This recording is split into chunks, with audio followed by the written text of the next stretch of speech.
Hey, Professor. Hope you're doing well today.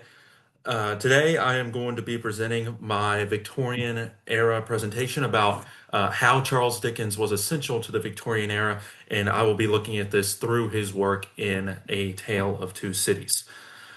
So, who was Charles Dickens? I'm going to spend a little bit less time on this, but I just wanted to focus on what he was known for in his Victorian talking points and maybe some inspiration for his stories. He was known for his remarkable characters, the telling of their lives, the depictions of social classes and morals and values of his time. I felt that a lot of this was fueled by his introduction to the working world as a young adult, the introduction to the harsh working conditions of the work that the working class had to endure with child labor and long hours and long weeks and not safe working environments. I felt like a lot of this was fueling for his Victorian talking points in his stories, and a lot of his characters were based on these poor working conditions, like Oliver Twist and David Copperfield and Philip Rip. And as put by George Orwell, when it comes to how he portrayed classism and how he portrayed social issues and morals and values, it was put by George Orwell, nearly everyone, whatever his actual conduct may be, responds emotionally to the idea of human brotherhood. Dickens voiced a code which was, and on the whole still is, believed in, even by people who violate it. It is difficult otherwise to explain why he could be both read by working people and buried in Westminster Abbey. So overall, Charles Dickens was viewed as one of the first authors of his stature to be able to appeal to nearly all audiences.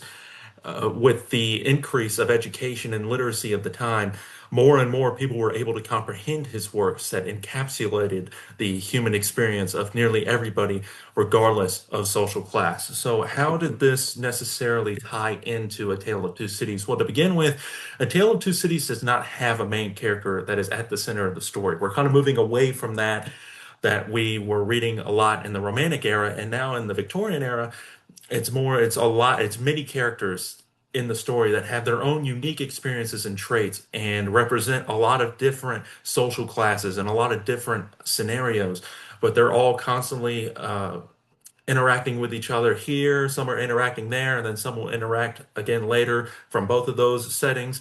And so it's really a giant simulation of multiple characters constantly dancing around with each other.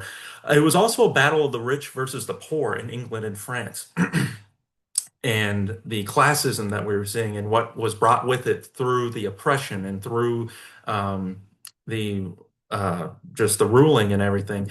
But with France, it was more systemic. The aristocracy that was in France kind of looked at the rich versus the poor as aristocrats versus the common folk, and who was allowed to rule and who was determined to be ruled and be oppressed.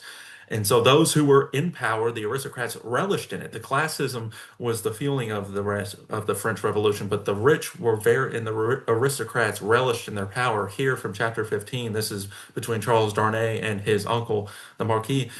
There is not, pursued the nephew in his former tone, there is not a face I can look at in all this country round about us which looks at me with any difference on it but the dark deference of fear and slavery.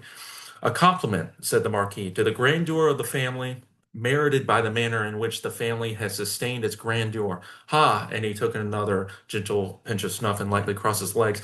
And then just below that, I couldn't get it all on here, but just below that, it says from the Marquis, it says, repression is the only lasting philosophy. The dark deference of fear and slavery, my friend, observed the Marquis, will keep the dogs obedient to the whip as long as this roof, looking up to it, shuts out the sky. And so this was in response to how France and the French Revolution and the Republic was trying to flip the philosophy about uh, the uh, aristocracy and the traditional philosophy of the aristocrats were chosen to rule, and those who were oppressed should always be oppressed and basically be slaves to the system. Now it's getting flipped up on its head, and now those who are in power are mourning their loss of their power and having to look at this new philosophy. And in the revolution was brought the republic. And this is just another quote to just kind of reiterate the oppression that was faced from those that were ruling. Here from chapter 21, it says, again, on the other hand, they whispered at the fountain, resumed the countryman, that he is brought down into our country to be executed on the spot, and that he will very certainly be executed. They even whispered that because he has slain Monseigneur, and because Monseigneur was the father of his tenants, serfs, what you will, he will be executed as a parricide. And so here the oppressed are punished severely for stepping out of line or away from the aristocracy, and especially retaliating against aristocrats themselves really just brings the severity and the brutalness um, of this system and of this philosophy. And this was kind of the turning point too. Um, and this was the father of the boy that was dragged underneath that carriage leaving the party, unfortunately. Um, he murdered the Marquis that night that he was talking to Darnay. But it's just showing the vast different distance between the aristocrats' power and the common population. But within the revolution and within the republic, we saw women starting to lead, and this was very new, and it was very groundbreaking to traditional women's roles. I hear from chapter 27 talking about Madame Defarge. This is from her.